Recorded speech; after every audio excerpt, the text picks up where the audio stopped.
অল্প করে প্রথমে কড়াই সর্ষের তেল দিয়ে দিলাম, বেশি করে 5 ফোড়ন দিলাম, এবার একটু শুকনো লঙ্কা,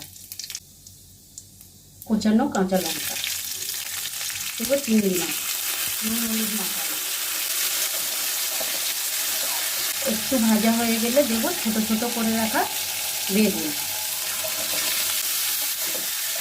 বেগুন দিয়ে একটু নাড়াচাড়া করে সামান্য পরিমাণে একটু হলুদ, চিংড়ি মাছে লবণ হলুদ আছে তাই অল্প হলুদ আর একটু সামান্য পরিমাণে লবণ দিলাম।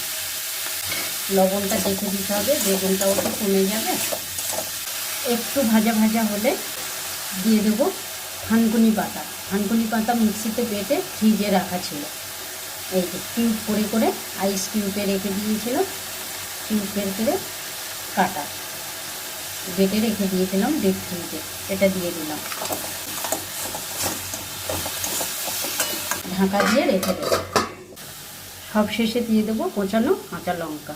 গ্যাস অফ করে ঢাকা দিয়ে 2-3 মিনিট রেখে দেবো। হয়ে গেল আমার থানকুনি পাতার চচ্চড়ি।